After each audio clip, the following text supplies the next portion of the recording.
केवल एक परमात्मा में श्रद्धा और समर्पण का संदेश देने वाली गीता सबको पवित्र करने का खुला आमंत्रण देती है। सृष्टि में कहीं भी रहने वाले अमीर अथवा गरीब, कुलीन तथा आदिवासी, पुण्यात्मा और पापी, स्त्री और पुरुष, सदाचारी एवं अत्यंत दुराचारी, सबका इसमें प्रवेश है। विशेषकर गीता पापियों के ही उद्धार का सुगम पथ बताती है। पुण्यात्मा तो भजते ही है। प्रस्तुत है उसी गीता की अद्वितीय व्याख्या यथार्थ गीता का कैसेट प्रसारण।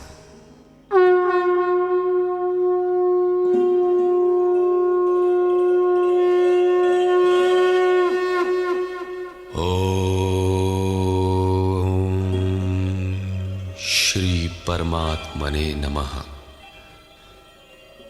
यथार्थ गीता, श्रीमद् भगवत गीता, अथ द्वितीयो अध्यायः। प्रथम अध्याय गीता की प्रवेशिका है, जिसमें आरंभ में पथिक को प्रतीत होने वाली उलझनों का चित्रण है। लड़ने वाले संपूर्ण कौरव पांडव थे, किंतु संशय का पात्र मात्र अर्जुन है। अनुराग ही अर्जुन है। इष्ट के अनुरूप राग ही पथिक को क्षेत्र क्षेत्रज्ञ के संघर्ष के लिए प्रेरित करता है। अनुराग आरंभिक स्तर है। पूज्य महाराज जी कहते थे, सदगृहस्थ आश्रम में रहते हुए ग्लानि होने लगे, अश्रुपात होता हो, कंठ अवरुद्ध होता हो, तो समझना कि यहीं से भजन आरंभ हो गया। अनुराग में ये सब कुछ आ जाता है। उसमें धर्म, नियम, सत्संग, भाव सभी विद्यमान होंगे। अनुराग के प्रथम चरण में पारिवारिक मोह बाधक बनता है। पहले सभी चाहते हैं कि हम उस परम सत्य को प्राप्त कर लें, किंतु आगे बढ़ने पर वो देखता है कि इन मधुर संबंधों का उच्छेद करना होगा। तब हताश हो जाता है। वो पहले से जो कुछ धर्म कर्म मानकर करता था, उतने में ही संतोष करने लगता है। अपने मोह की पुष्टि के लिए वो प्रचलित रूढ़ियों का प्रमाण भी प्रस्तुत करता है, जैसा अर्जुन ने किया कि कुल धर्म सनातन है। युद्ध से सनातन धर्म का लोप होगा, कुल क्षय होगा, स्वैराचार फैलेगा। ये अर्जुन का उत्तर नहीं था, बल्कि सद्गुरु के सान्निध्य से पूर्व की अपनाई गई एक कुरीति मात्र थी। इन्हीं कुरीतियों में फंसकर मनुष्य पृथक पृथक धर्म, अनेक संप्रदाय, छोटे बड़े गुट और असंख्य जातियों की रचना कर लेता है। कोई नाक दबाता है, कोई कान फाड़ता है।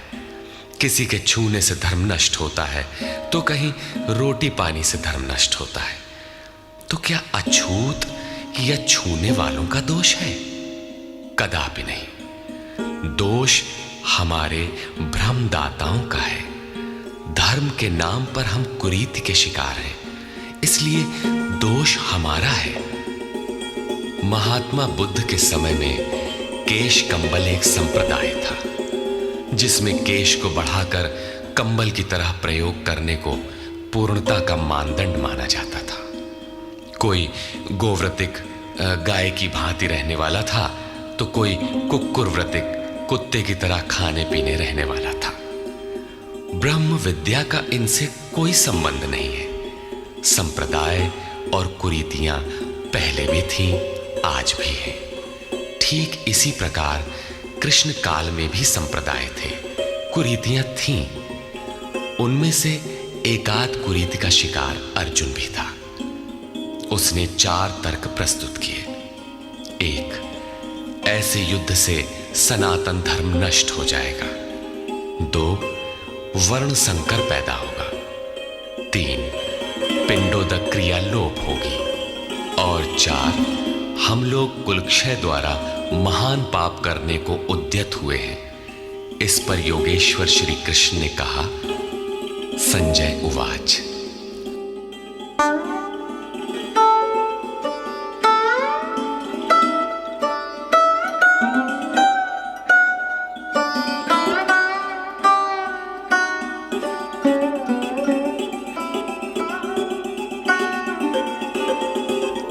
तन्तथा कृपयाविष्टम् अश्रुपूर्णाकुलेक्षणम् विषीदन्तमिदं वाक्यम् उवाच मधुसूदनः।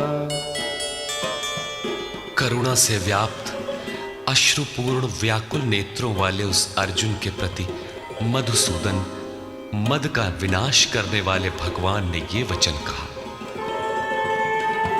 श्री भगवान उवाच।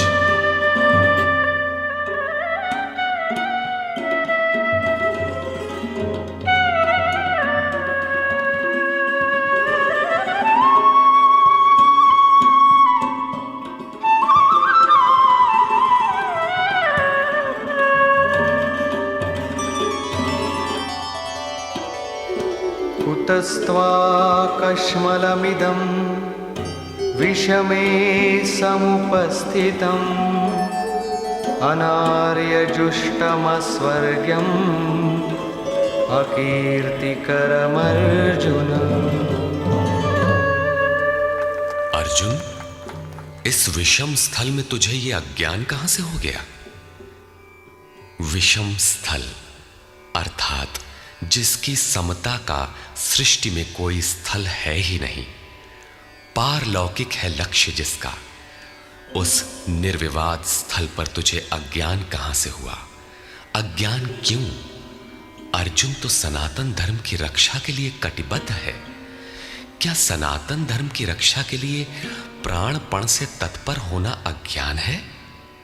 श्री कृष्ण कहते हैं, हां, ये अज्ञान है। न तो संभावित पुरुषों द्वारा इसका आचरण किया गया है, न स्वर्ग ही देने वाला है और न ये कीर्ति को ही करने वाला है। सन्मार्ग पर जो दृढ़ता पूर्वक आरूढ़ है उसे आर्य कहते हैं। परिवार के लिए मरना मिटना यदि अज्ञान न होता तो महापुरुष उस पर अवश्य चले होते। यदि कुल धर्म ही सत्य होता तो स्वर्ग और कल्याण की निःश्रेणी अवश्य बनता। ये कीर्तिदायक भी नहीं है। मीरा भजन करने लगी तो लोग कहें मीरा भई बावरी, सास कहे कुल नाशी रे। जिस परिवार, कुल और मर्यादा के लिए मीरा की सास बिलख रही थी, आज उस कुलवंती सास को कोई नहीं जानता। मीरा को विश्व जानता है। ठीक इसी प्रकार परिवार के लिए जो परेशान हैं, उनकी भी कीर्ति कब तक रहेगी? जिसमें कीर्ति नहीं, कल्याण नहीं, श्रेष्ठ पुरुषों ने भूल कर भी जिसका आचरण नहीं किया, तो सिद्ध है कि वह अज्ञान है। अतः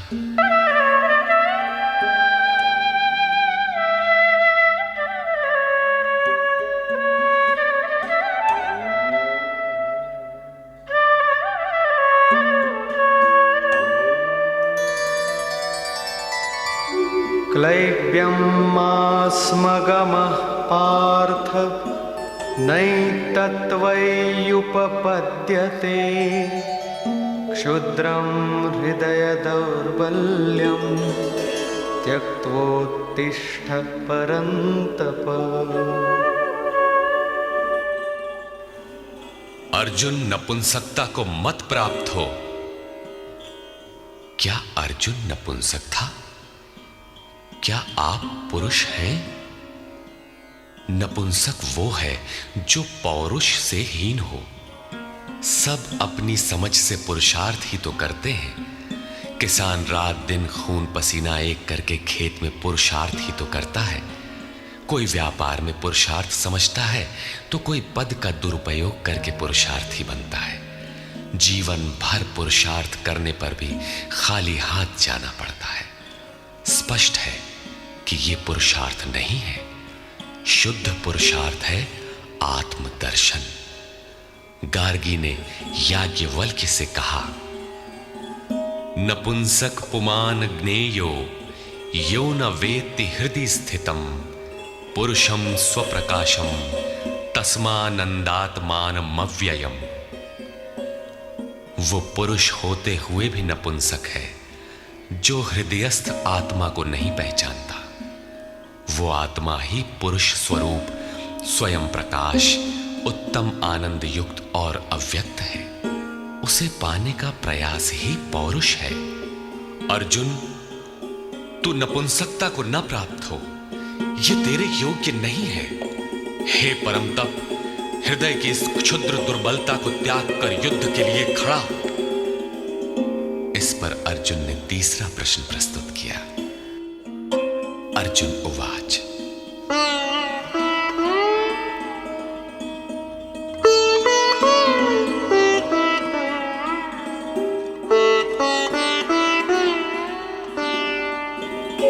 कथं भीष्ममहं संख्ये द्रोणं च मधुसूदन इषुभिः प्रतियोत्स्यामि पूजार्हा वरिसूदन।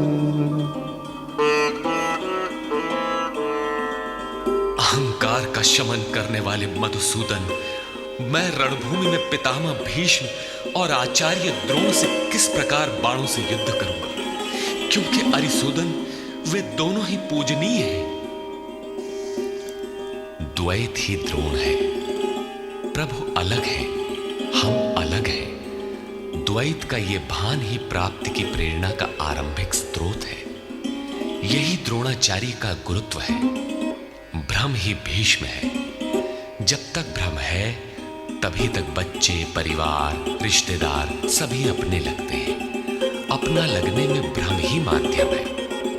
आत्मा इन्हीं को पूज्य मानकर इनके साथ रहता है कि ये पिता हैं, दादा हैं, कुलगुरु हैं इत्यादि।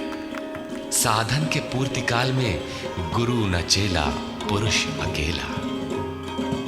न बंधुर न मित्रम गुरुर्नैव शिष्यः चिदानंद रूपः शिवोहम शिवोहम। जब चित्त उस परम आनंद में विलय हो जाता है तब न गुरु ज्ञान दाता और न शिष्य ग्रहण करता ही रह जाता है। यही परम की स्थिति है। गुरु का गुरुत्व प्राप्त कर लेने पर गुरुत्व एक जैसा हो जाता है। श्री कृष्ण कहते हैं, अर्जुन तुम मुझ में निवास करेगा। जैसे श्री कृष्ण वैसा ही अर्जुन, और ठीक वैसा ही प्राप्ति वाला महापुरुष हो जाता है। ऐसी अवस्था में गुरु का भी विलय हो जाता है। गुरुत्व हृदय में प्रवाहित हो जाता है। अर्जुन गुरु पद की ढाल बनाकर इस संघर्ष में प्रवृत्त होने से कतराना चाहता है। वो कहता है,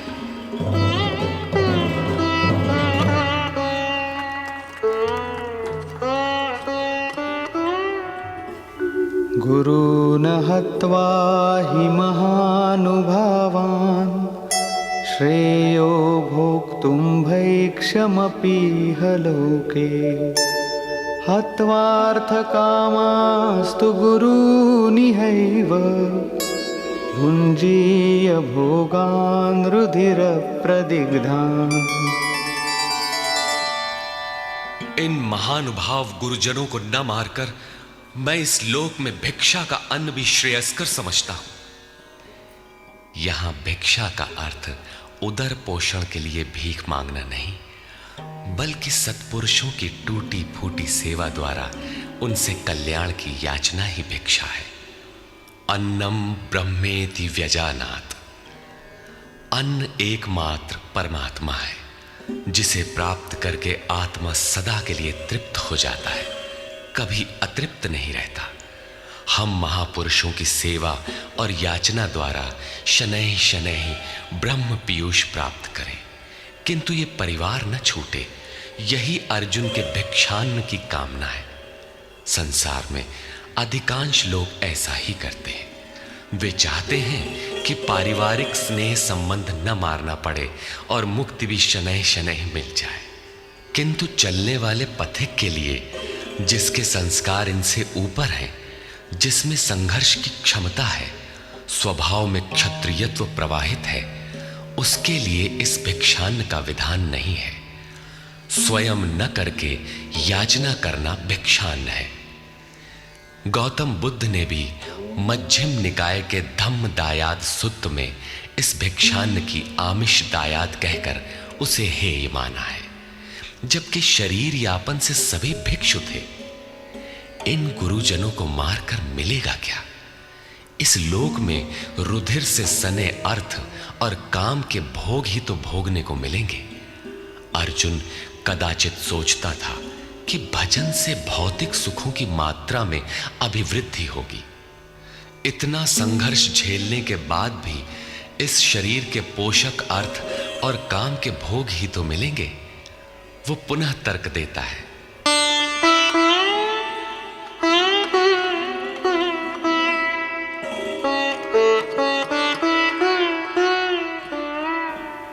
न चैतद्विद्मः कतरन्नो गरीयो यद्वा जयेम यदि वा नो जयेयुः यानेव हत्वा न जिजीविषामः तेव स्थिताः प्रमुखे धार्तराष्ट्राः।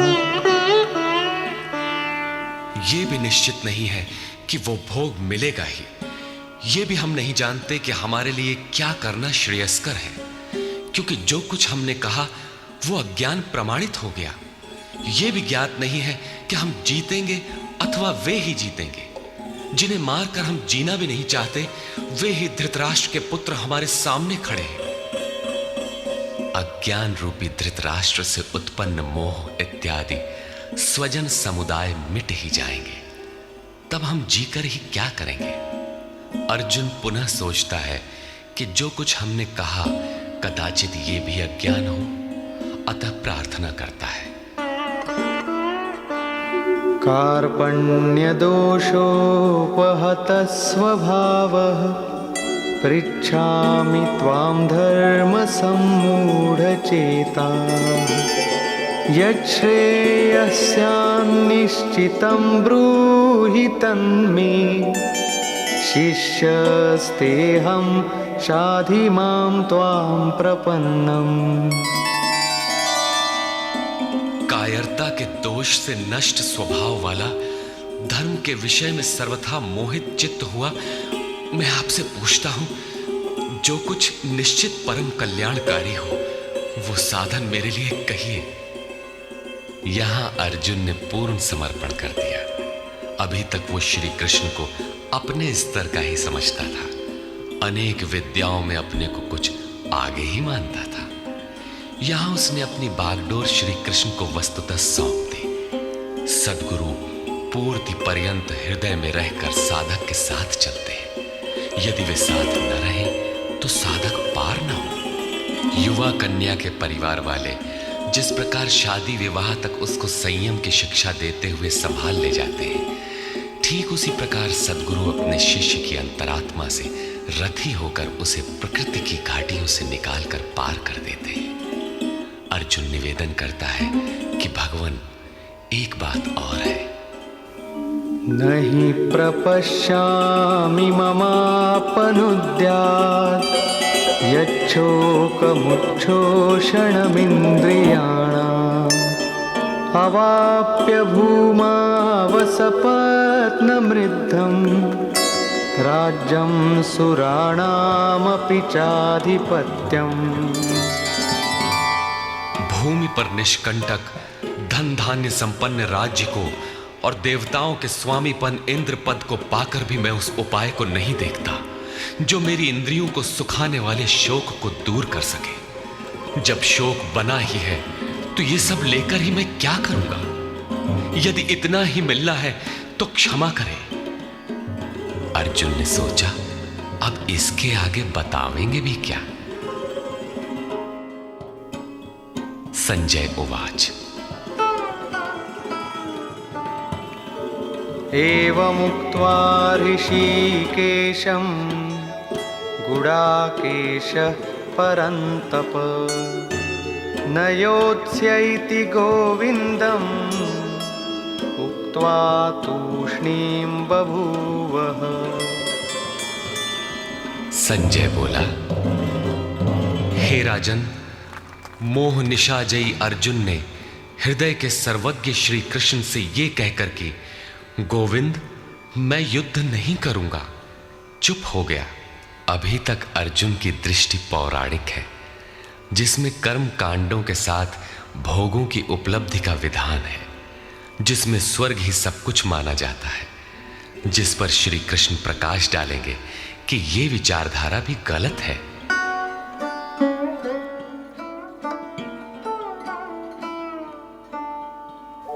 तमुवाच ऋषिकेशः प्रहसन्निव भारत, सेनयोरुभयोर्मध्ये विषीदन्तमिदं वचः।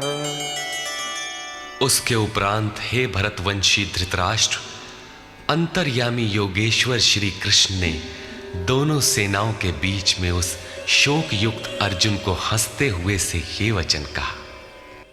श्री भगवान उवाच।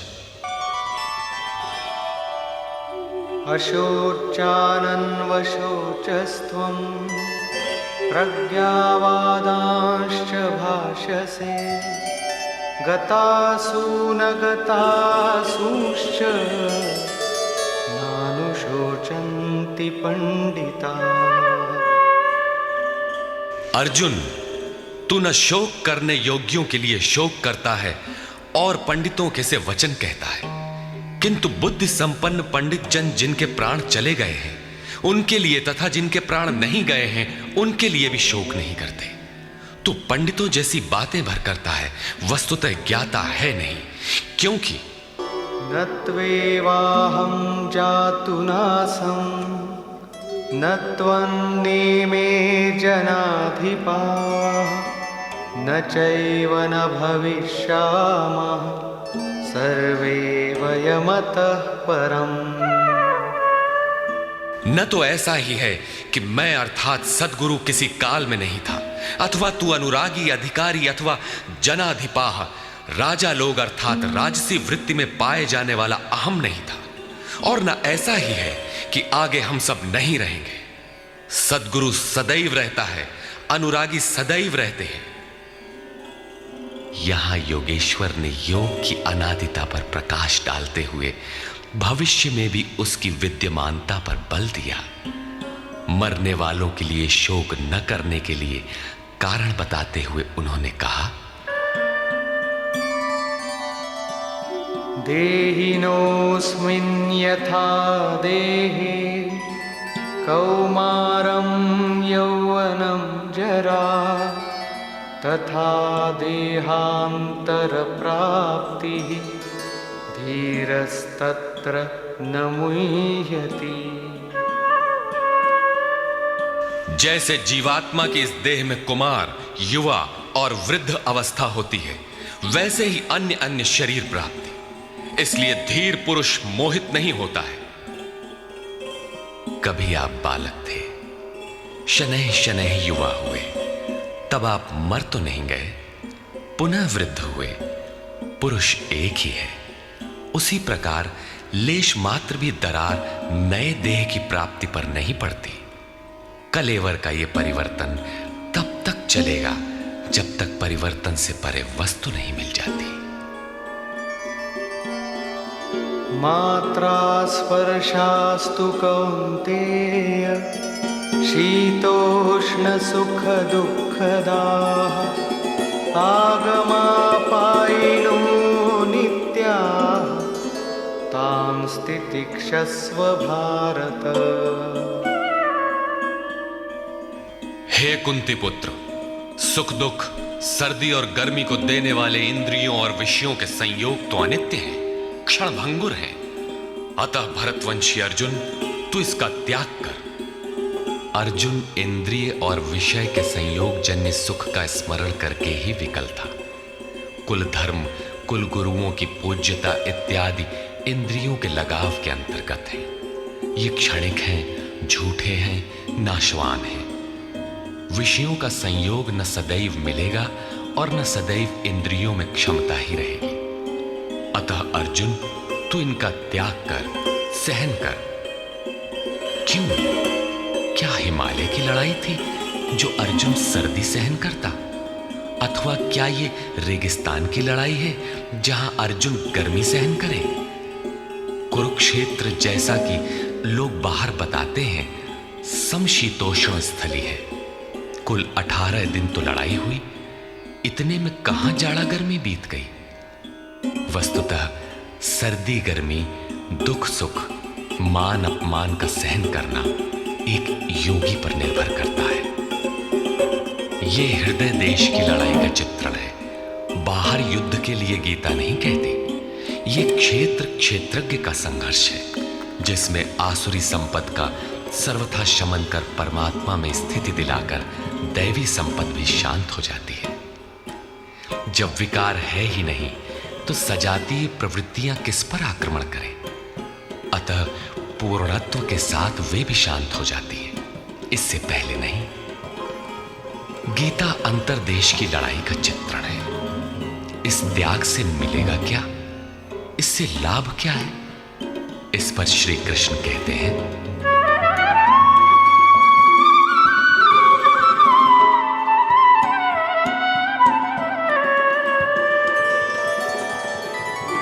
यं हि न व्यथयन्त्येते पुरुषं पुरुषर्षभ समदुःखसुखं धीरं सोऽमृतत्वाय कल्पते।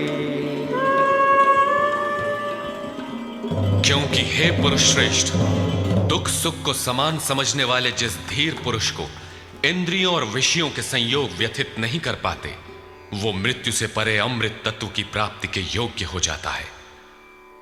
यहां श्री कृष्ण ने एक उपलब्धि, अमृत की चर्चा की।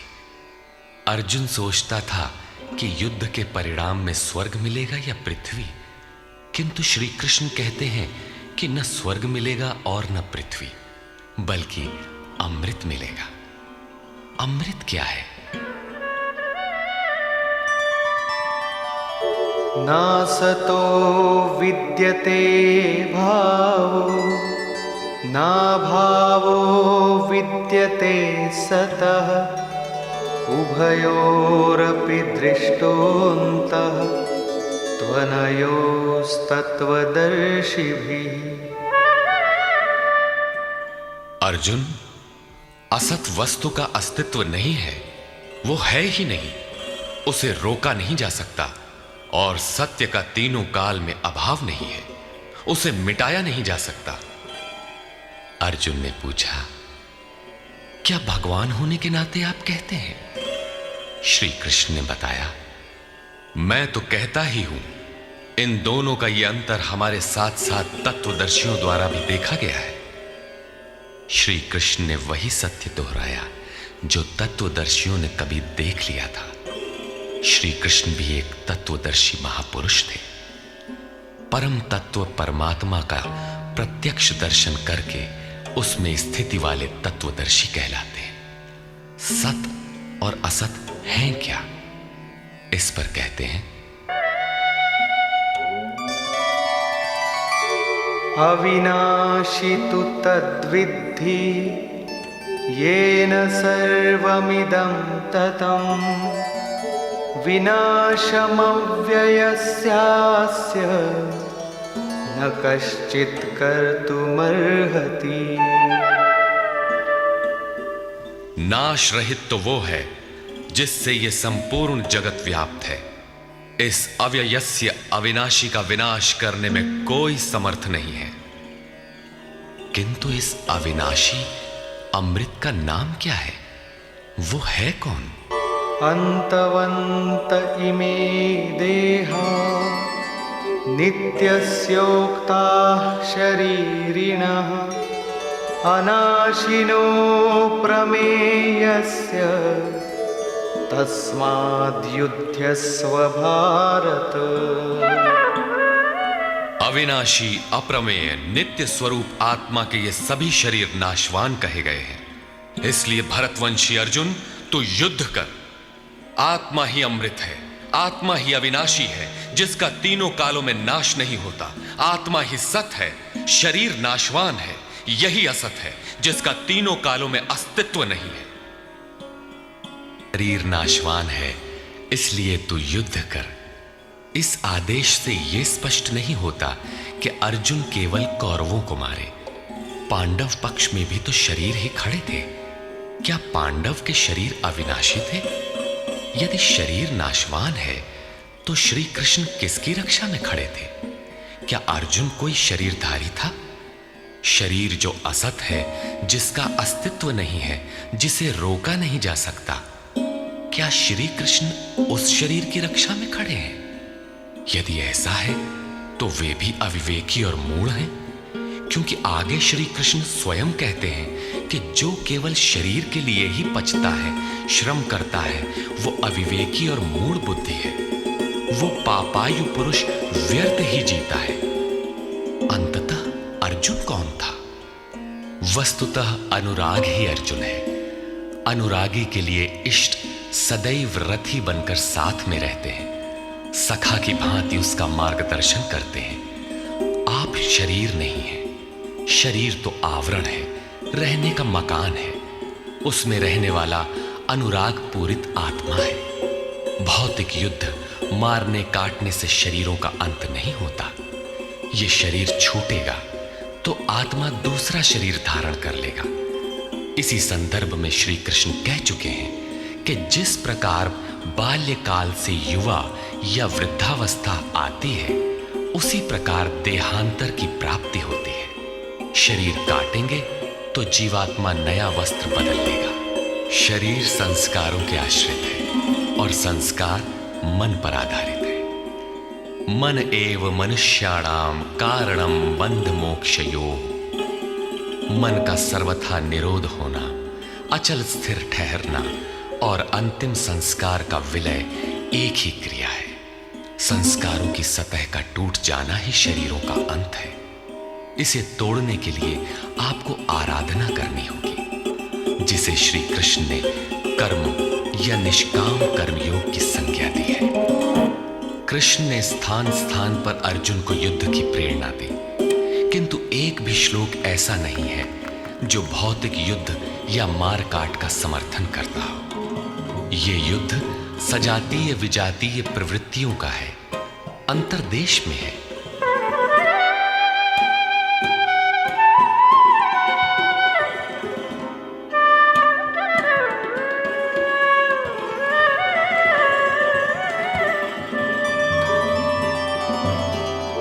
य एनं वेत्ति हन्तारं यश्चैनं मन्यते हतम् उभौ तौ न विजानीतो नायं हन्ति न हन्यते।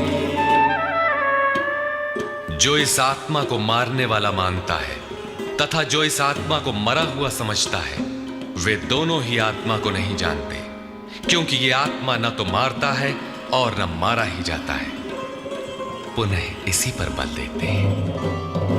न जायते म्रियते वा कदाचिन् नायं भूत्वा भविता वा न भूयः अजो नित्यः शाश्वतोऽयं पुराणो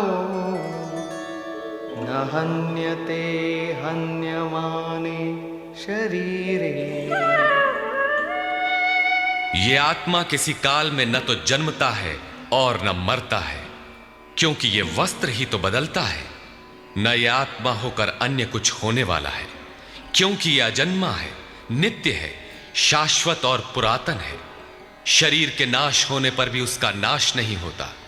आत्मा ही सत्य है, आत्मा ही पुरातन है, आत्मा ही शाश्वत और सनातन है। आप कौन है? सनातन धर्म के अनुयायी। सनातन कौन है? आत्मा। आप आत्मा के अनुयायी हैं। आत्मा, परमात्मा और ब्रह्म एक दूसरे के पर्याय हैं। आप कौन हैं? शाश्वत धर्म के उपासक। शाश्वत कौन है? आत्मा। अर्थात हम आप आत्मा के उपासक हैं। यदि आप आत्मिक पथ को नहीं जानते तो आपके पास शाश्वत सनातन नाम की कोई वस्तु नहीं है। उसके लिए आप आहें भरते हैं तो प्रत्याशी अवश्य है, किंतु सनातन धर्मी नहीं है।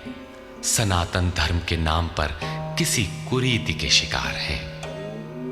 देश विदेश में मानव मात्र में आत्मा एक ही जैसा है, इसलिए विश्व में कहीं भी कोई आत्मा की स्थिति दिलाने वाली क्रिया जानता है और उस पर चलने के लिए प्रयत्नशील है तो वो सनातन धर्मी है, चाहे वो अपने को ईसाई, मुसलमान, यहूदी या कुछ भी क्यों न कह ले।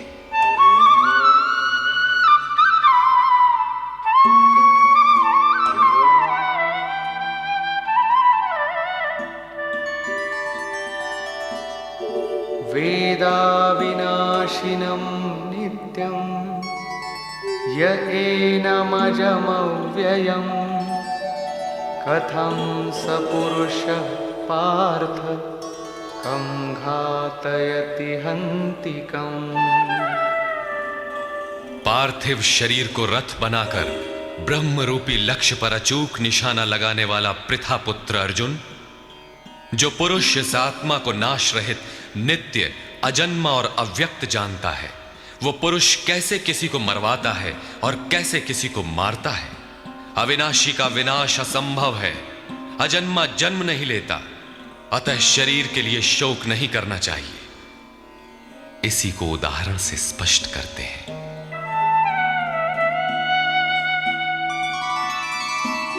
वासांसि जीर्णानि यथा विहाय नवानि गृह्णाति नरोपराणि तथा शरीराणि विहाय जीर्णान्यन्यानि संयाति नवानि देहि।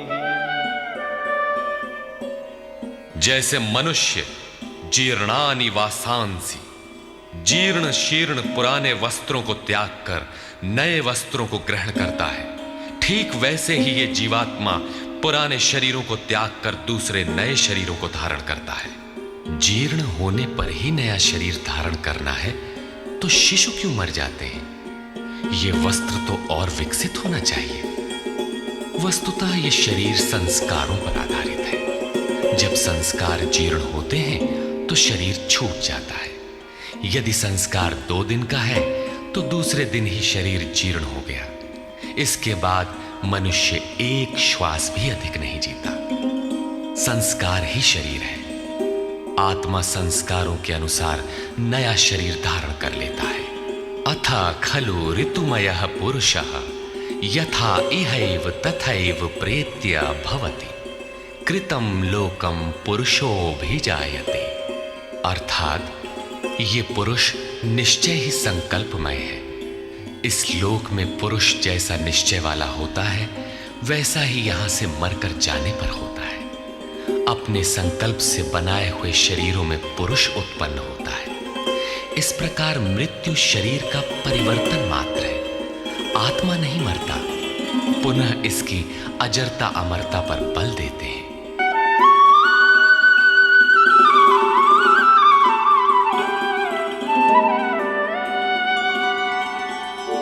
नैनं छिन्दन्ति शस्त्राणि नैनं दहति पावकः न चैनं क्लेदयन्त्यापो न शोषयति मारुतः।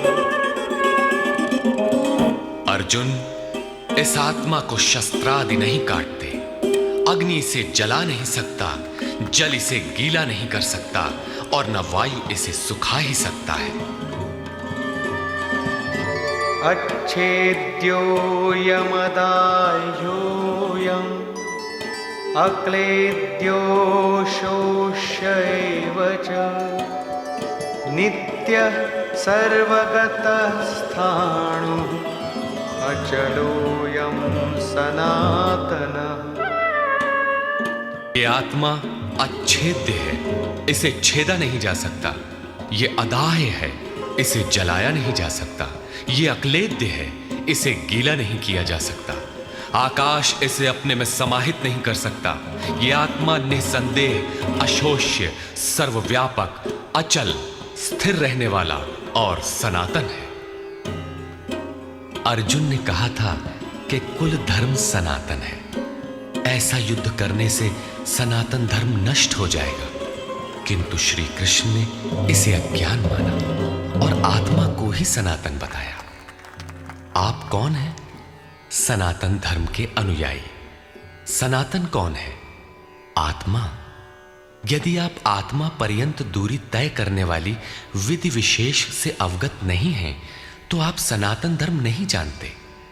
इसका कुपरिणाम सांप्रदायिकता में फंसे धर्म भीरू लोगों को भोगना पड़ रहा है। जब मैटर क्षेत्र में पैदा होने वाली कोई वस्तु इस सनातन का स्पर्श नहीं कर सकती, तो छूने खाने से सनातन धर्म नष्ट कैसे हो सकता है? यह धर्म नहीं, एक कुरीति परिस्थिति थी जिससे भारत में सांप्रदायिक वैमनस्य बढ़ा और राष्ट्रीय एकता की आज भी समस्या बनी हुई है। धर्म की शरण हम क्यों जाते हैं? क्योंकि हम मरण धर्मा हैं और धर्म कोई ठोस चीज है जिसकी शरण जाकर हम भी अमर हो जाएं। हम तो मारने से मरेंगे और ये धर्म केवल छूने और खाने से मर जाएगा, तो हमारी क्या रक्षा करेगा? धर्म तो आपकी रक्षा करता है, आपसे शक्तिशाली है। आप तलवार से मरेंगे और धर्म वो छूने से नष्ट हो गया। कैसा है आपका धर्म? कुरीतियां नष्ट होती हैं, न कि सनातन। सनातन तो ऐसी ठोस वस्तु है जिसे शस्त्र नहीं काटते, अग्नि जला नहीं सकता, जल इसे गीला नहीं कर सकता। खान पान तो दूर, प्रकृति में उत्पन्न कोई वस्तु उसका स्पर्श भी नहीं कर पाती, तो वो सनातन नष्ट कैसे हो गया? ऐसी ही कतिपय कुरीतियां अर्जुन काल में भी थी। उनका शिकार अर्जुन भी था। उसने विलाप करते हुए गिड़गिड़ा कर कहा कि कुल धर्म सनातन है, युद्ध से सनातन धर्म नष्ट हो जाएगा। कुल धर्म नष्ट होने से हम अनंत काल तक नरक में चले जाएंगे। किंतु श्री कृष्ण ने कहा, तुझे ये अज्ञान कहां से उत्पन्न हो गया? सिद्ध है कि वो कोई कुरीति थी। तभी तो श्री कृष्ण ने उसका निराकरण किया और बताया कि आत्मा ही सनातन है। यदि आप आत्मिक पथ नहीं जानते, तो सनातन धर्म में आपका अभी तक प्रवेश नहीं हुआ है। जब यह सनातन शाश्वत आत्मा सबके अंदर व्याप्त है, तो खोजा किसे जाए? इस पर श्री कृष्ण कहते हैं,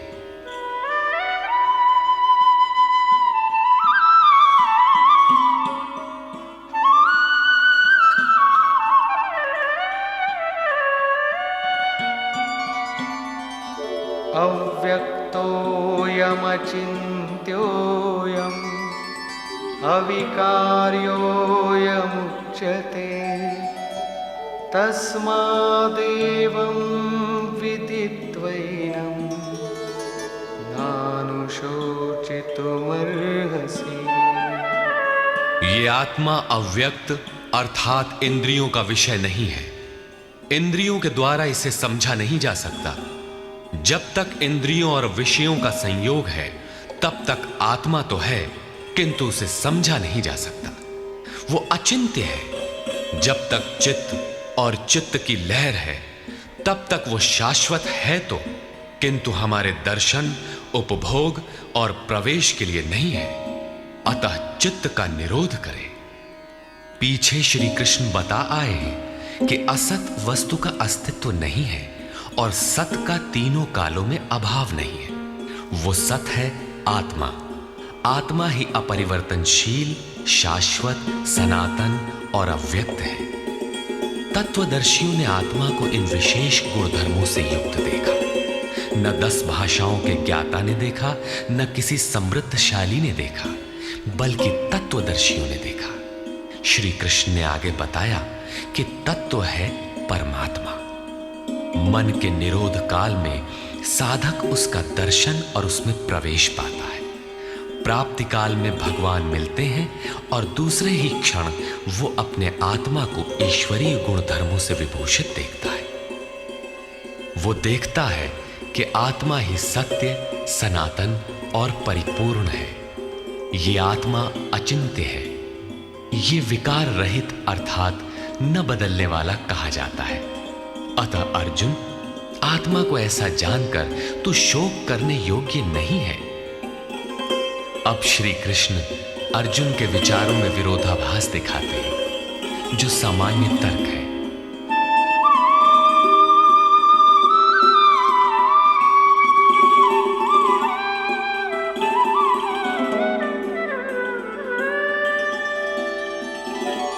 अथ चैनं नित्यजातं नित्यं वा मन्यसे मृतं तथापि त्वं महाबाहो नैवं शोचितुमर्हसि। यदि तू इसे सदैव जन्मने वाला और सदा मरने वाला माने, तब भी तुझे शोक नहीं करना चाहिए, क्योंकि जातस्य हि ध्रुवो मृत्युः ध्रुवं जन्म मृतस्य च तस्मादपरिहार्येऽर्थे न त्वं शोचितुमर्हसि। ऐसा मान लेने पर भी जन्मने वाले की निश्चित मृत्यु और मरने वाले का निश्चित जन्म सिद्ध होता है। इसलिए भी तू बिना उपाय वाले इस विषय में शोक करने लायक नहीं है। जिसका कोई इलाज नहीं, उसके लिए शोक करना एक अन्य दुख को आमंत्रित करना है।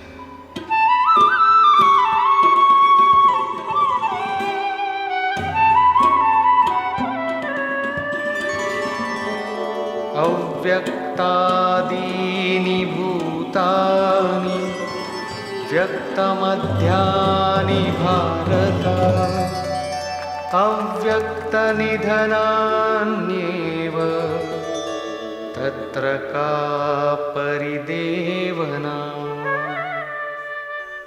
अर्जुन, संपूर्ण प्राणी जन्म से पहले बिना शरीर वाले और मरने के बाद भी बिना शरीर वाले हैं। जन्म के पूर्व और पश्चात भी दिखाई नहीं पड़ते, केवल जन्म मृत्यु के बीच में ही शरीर धारण किए हुए दिखाई देते हैं। अतः इस परिवर्तन के लिए व्यर्थ की चिंता क्यों करते हो? इस आत्मा को देखता कौन है? इस पर कहते हैं, आश्चर्यवत् पश्यति कश्चिदेनम् आश्चर्यवद्वदति तथैव चान्यः आश्चर्यवच्चैनमन्यः शृणोति श्रुत्वाप्येनं वेद न चैव कश्चित्। पहले श्री कृष्ण ने कहा था कि इस आत्मा को तत्वदर्शियों ने देखा है। अब तत्व दर्शन की दुर्लभता पर प्रकाश डालते हैं कि कोई विरला महापुरुष ही इस आत्मा को आश्चर्य की तरह देखता है, सुनता नहीं प्रत्यक्ष देखता है। और वैसे ही दूसरा कोई महापुरुष ही आश्चर्य की तरह इसके तत्व को कहता है।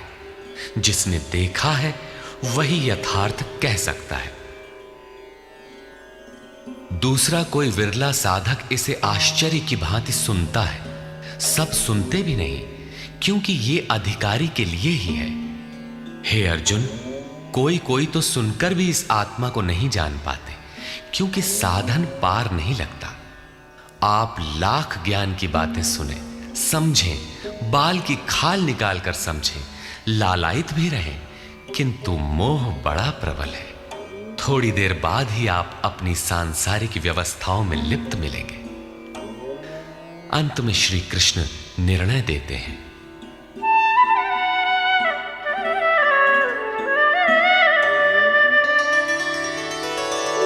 देहि नित्यमवध्योऽयं देहे सर्वस्य भारत तस्मात् सर्वाणि भूतानि न त्वं शोचितुमर्हसि।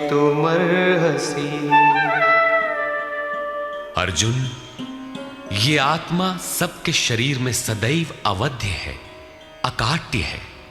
इसलिए संपूर्ण भूत प्राणियों के लिए तो शोक करने योग्य नहीं है। आत्मा ही सनातन है। इस तथ्य का प्रतिपादन करके, इसका प्रभुता सहित वर्णन करके यह प्रश्न यहीं पूरा हो जाता है। अब प्रश्न खड़ा होता है कि इसकी प्राप्ति कैसे हो। संपूर्ण गीता में इसके लिए दो ही मार्ग हैं। पहला निष्काम कर्म योग और दूसरा ज्ञान योग। दोनों मार्गों में किया जाने वाला कर्म एक ही है। उस कर्म की अनिवार्यता पर बल देते हुए योगेश्वर श्री कृष्ण ज्ञान योग के विषय में कहते हैं, स्वधर्ममपि चावेक्ष्य न विकम्पितुमर्हसि धर्म्याद्धियुद्धा श्रेयोऽन्यत् क्षत्रियस्य न विद्यते। अर्जुन, स्वधर्म देखकर भी तू भय करने योग्य नहीं है, क्योंकि धर्म संयुक्त युद्ध से बढ़कर अन्य कोई परम कल्याणकारी मार्ग क्षत्रिय के लिए नहीं है।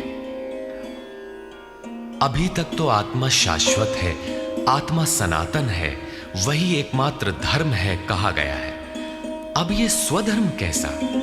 धर्म तो एकमात्र आत्मा ही है, वो तो अचल स्थिर है, तो धर्माचरण क्या? किंतु इस आत्म पथ में प्रवृत्त होने की क्षमता हर व्यक्ति की अलग अलग होती है। स्वभाव से उत्पन्न इस क्षमता को स्वधर्म कहा गया है।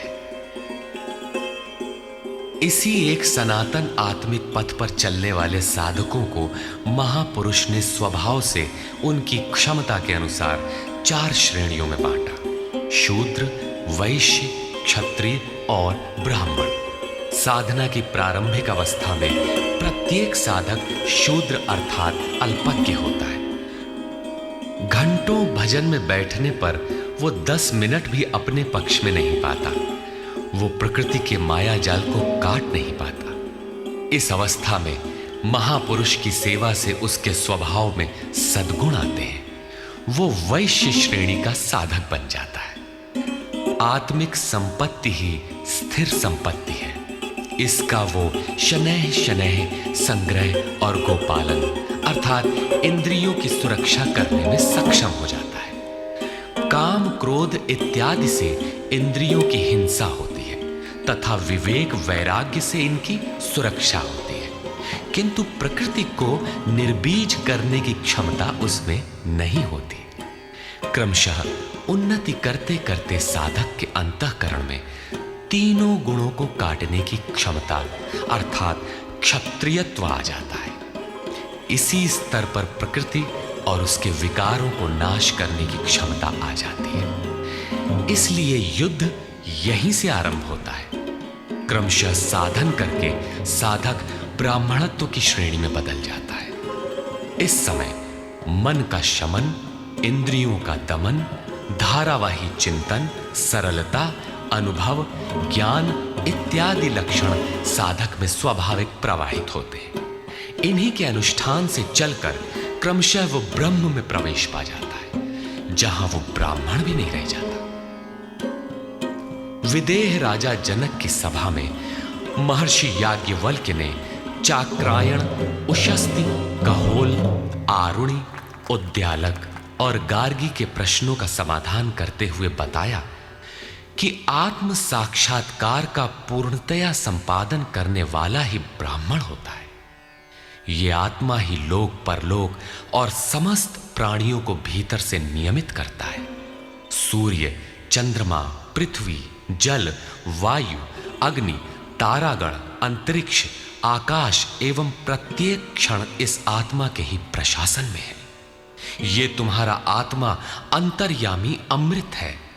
आत्मा अक्षर है, इससे भिन्न सब नाशवान है। जो कोई इसी लोक में इस अक्षर को न जानकर हवन करता है, तप करता है, हजारों वर्षों तक यज्ञ करता है, उसका ये सब कर्म नाशवान है।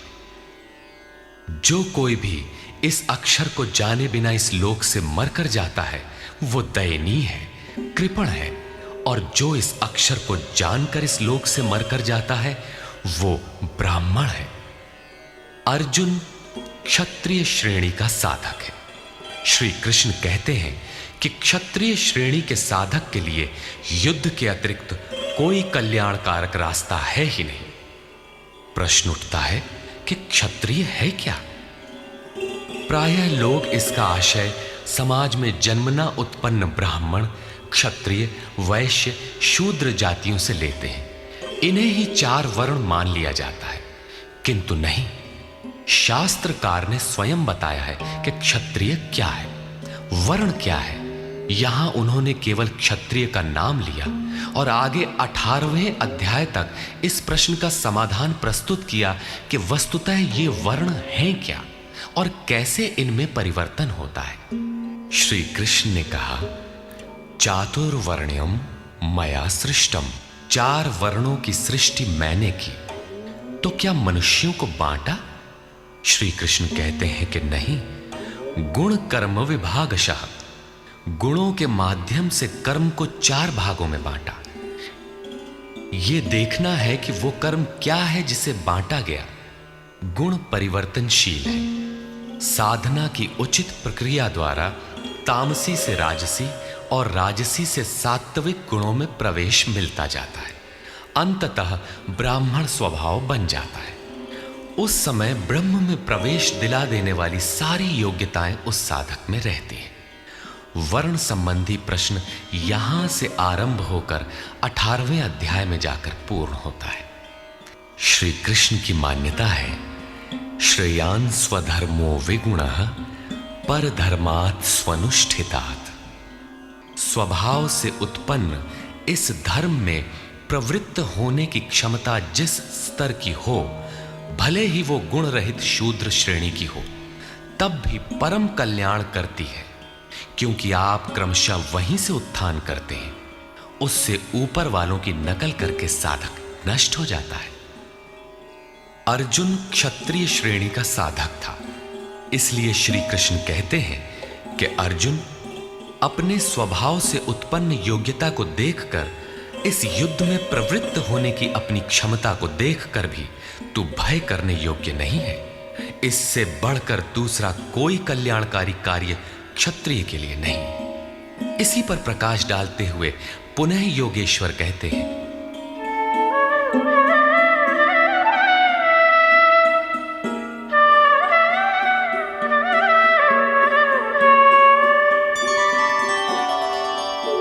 यदृच्छया चोपपन्नं स्वर्गद्वारमपावृतं सुखिनः क्षत्रियाः पार्थ लभन्ते युद्धमीदृशम्। पार्थिव शरीर को ही रथ बनाकर अचूक लक्ष्यवेदी अर्जुन स्वतः प्राप्त स्वर्ग के खुले हुए द्वार रूपी इस युद्ध को भाग्यवान क्षत्रिय ही प्राप्त करते हैं। क्षत्रिय श्रेणी के साधक में तीनों गुणों को काट देने की क्षमता रहती है। उसके लिए स्वर्ग का द्वार खुला है, क्योंकि उसमें दैवी संपद पूर्णता अर्जित रहती है। स्वर्ग में विचरने की उसमें क्षमता रहती है। यही खुला हुआ स्वर्ग का द्वार है। क्षेत्र क्षेत्रज्ञ के इस युद्ध को भाग्यवान क्षत्रिय ही पाते हैं, क्योंकि उनमें ही संघर्ष की क्षमता है। दुनिया में लड़ाइयां होती हैं, विश्व सिमट कर लड़ता है, प्रत्येक जाति लड़ती है, किंतु शाश्वत विजय जीतने वाले को भी नहीं मिलती। ये तो बदले हैं। जो जिसको जितना दबाता है, कालांतर में उसे भी उतना ही दबना पड़ता है।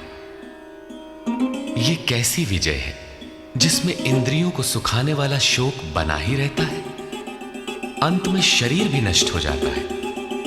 वास्तविक संघर्ष तो क्षेत्र और क्षेत्रज्ञ का है, जिसमें एक बार विजय हो जाने पर प्रकृति का सदा के लिए निरोध और परम पुरुष परमात्मा की प्राप्ति हो जाती है। ये ऐसी विजय है जिसके पीछे हार नहीं है।